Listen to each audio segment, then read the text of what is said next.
रामायण भारत के सबसे प्रसिद्ध ग्रंथों में से एक है। भारत में रामचरितमानस का पाठ पूरी आस्था के साथ होता है। महर्षि वाल्मीकि द्वारा रामायण में भगवान राम की संपूर्ण जानकारी लिखी गई है, लेकिन कुछ लोग भगवान के होने पर ही सवाल उठाते हैं और रामायण को केवल कहानियों से भरी किताब मानते हैं। लेकिन क्या होगा जब हम आपके सामने इसके सत्य होने के सबूतों को आपको बताएंगे, जिसका हर एक सबूत रामायण सत्य होने की ओर इशारा करता है। आज हम साइंटिफिक रिसर्चेस के आधार पर यह साबित कर देंगे कि रामायण में लिखी गई घटनाएं कोई काल्पनिक नहीं बल्कि सच्ची घटना है। रामायण के अनुसार भगवान राम ने अधर्मी रावण को मारकर धर्म की स्थापना की थी। ज्यादातर लोगों का सवाल होता है, क्या भगवान राम वाकई धरती पर पैदा हुए थे? क्या वास्तव में रावण के 10 सिर और 20 भुजाएं थी? क्या हनुमान जी अपनी इच्छा से अपना रूप बदल सकते थे? आज हम आपके सामने ऐसे 10 सबूत पेश करेंगे और उन 10 सबूतों को देखने के बाद आप भी मानने के लिए मजबूर हो जाएंगे। रामायण कोई काल्पनिक घटना नहीं बल्कि एक सच्ची घटना है, इसीलिए वीडियो को अंत तक जरूर देखना और वीडियो को तो स्किप बिल्कुल भी मत करना। तो चलिए वीडियो शुरू करते हैं। नंबर 10, माता सीता के आंसुओं से बने तालाब। जब रावण धोखे से सीता माता का अपहरण करके उन्हें लंका ले आया था, तब रावण का पुष्पक विमान एक स्थान पर उतरा था। उस समय माता सीता जी की आंखों से आंसू गिर रहे थे। जहां पुष्पक विमान रुका था, उस स्थान पर माता सीता जी के आंसू के कुछ बूंदे गिर गए थे और वहां एक छोटा सा कुंड बन गया था। आज इसे सीता टीयर पॉन्ड कहा जाता है। इस कुंड के आसपास पानी का कोई स्रोत नहीं है, फिर भी यहाँ का पानी किसी भी मौसम में नहीं सूखता। दोस्तों, जिस जगह रावण का पुष्पक विमान रुका था, रामायण में भी ठीक उसी जगह का वर्णन किया गया है।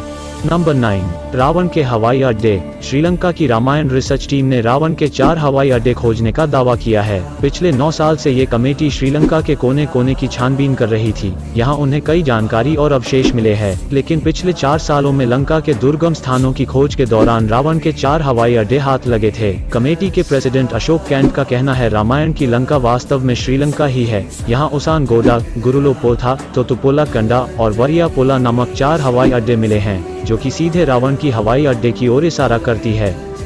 नंबर 8, अशोक भाटिका। अशोक भाटिका आज भी लंका में स्थित है, जहां रावण ने सीता माता को हरण करने के पश्चात कैद कर रखा था। ऐसा माना जाता है कि एलिया पर्वत की एक गुफा में सीता माता को रखा गया था, जिसे सीता एलिया नाम से जाना जाता है। यहाँ सीता माता का एक मंदिर भी है, जिसे विरांग टॉक कहते हैं, जो वही अंगना से 10 किलोमीटर दूर है। यहीं पर सीता जी का अपहरण कर रावण ने पुष्पक विमान को उतारा था। जहाँ सीता माता को ले जाया गया, उस जगह का नाम गुरुलपोटा है, जिसे अब सीतोकोटुआ के नाम से भी जाना जाता है। नंबर 7, हनुमान जी के पैरों के निशान। दुनिया भर में ऐसे कई स्थान हैं जहां पर किसी बड़े जीव के पैरों के निशान मिले हैं। लोगों का मानना है कि ये पैरों के निशान हनुमान जी के हैं। तो चलिए देखते हैं कहां कहां मिले हैं हनुमान जी के पैरों के निशान। श्रीलंका में हनुमान जी के पैरों के निशान। हनुमान जी ने जब सीता जी की खोज के लिए समुद्र पार किया था, तो उन्होंने विशाल रूप धारण किया था। फिर वो आकाश मार्ग से समुद्र पार करके श्रीलंका पहुंच गए थे। ऐसा कहा जाता है, जहां उन्होंने पहले कदम रखे वहां उनके पैरों के निशान बन गए और ये निशान आज भी वहां मौजूद है। लोपाक्षी में हनुमान जी के पैरों के निशान। राम जी हनुमान जी के साथ यहाँ दर्द से तड़प रहे जटायु से मिले थे। राम जी ने यहाँ जटायु को मोक्ष प्राप्त करने में मदद की थी और ले पक्षी कहा था, जिसका मतलब होता है पक्षी उदय। और इस जगह पर बहुत बड़े पैर के छाप हैं और लोगों का मानना है कि ये हनुमान जी के ही पैरों के निशान है। मलेशिया में हनुमान जी के पैरों के निशान। मलेशिया के पेनांग में एक मंदिर के अंदर हनुमान जी के पैरों के निशान है। लोग अपने अच्छे भाग्य के लिए इस पद चिन्ह पर सिक्के चढ़ाते हैं।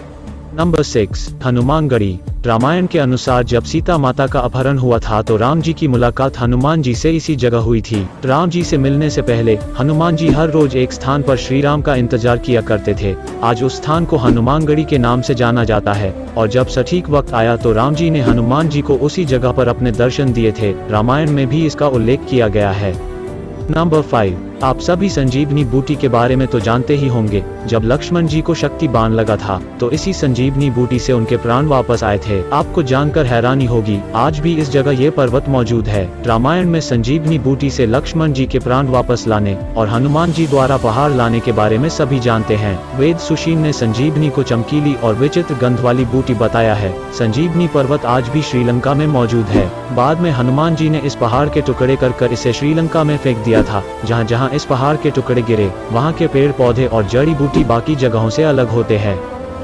नंबर 4, पानी में तैरने वाले पत्थर। राम सेतु पुल के पत्थर पानी पर तैरते थे। सुनामी के बाद रामेश्वरम के उन पत्थरों में से कुछ जमीन पर आ गए थे। रिसर्चर्स ने जब उन्हें दोबारा पानी में फेंका तो वो तैर रहे थे, जबकि दूसरे पत्थर पानी में डूब जाते थे। रामायण काल में नल और नील की उपस्थिति में वानर सेना ने 5 दिन में 30 किलोमीटर लंबा और 3 किलोमीटर चौड़ा पुल तैयार किया था। रामेश्वरम में आई सुनामी के दौरान ये पत्थर दिखाई दिए थे। आज भी कई साधु संतों के पास इस तरह के पत्थर है।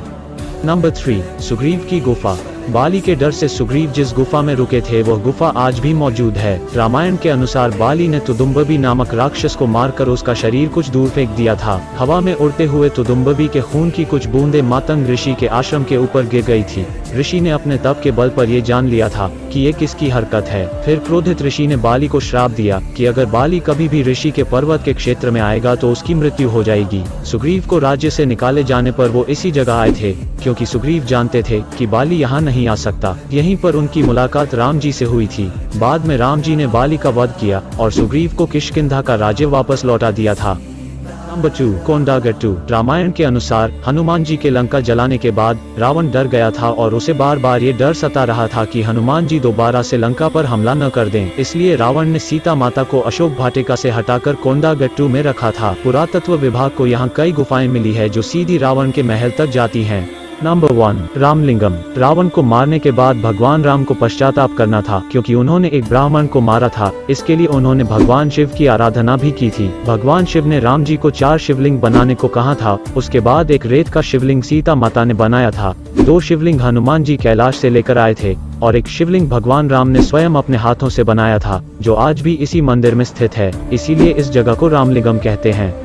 दोस्तों, अभी वीडियो को छोड़ के मत जाना, क्योंकि आपके लिए एक और बोनस सबूत है, और वो सबूत है रावण का महल। लंकापति रावण के महल के अवशेष आज भी मौजूद है। ये वही महल है जिसे हनुमान जी ने लंका के साथ जला दिया था। रामायण में लंका दहन को रावण के विरुद्ध राम जी की पहली जीत कही जा सकती है। महाबली हनुमान जी के इस पराक्रम को देखकर वहाँ के सभी निवासी कहने लगे, सेवक इतना शक्तिशाली है तो स्वामी की ताकत का अंदाजा लगाया जा सकता है। तो दोस्तों, कैसा लगा आपको ये वीडियो? अगर आपको ये वीडियो जरा सा भी पसंद आया है तो इस वीडियो को लाइक करना और चैनल को सब्सक्राइब करके बेल आइकॉन को प्रेस कर देना, और नीचे कमेंट सेक्शन में बताना कि आपको क्या लगता है, रामायण सच में था या रामायण एक काल्पनिक कहानी है। नीचे कमेंट करके जरूर बताना। तो मिलते हैं आपसे नेक्स्ट वीडियो में, तब तक के लिए take care and good bye.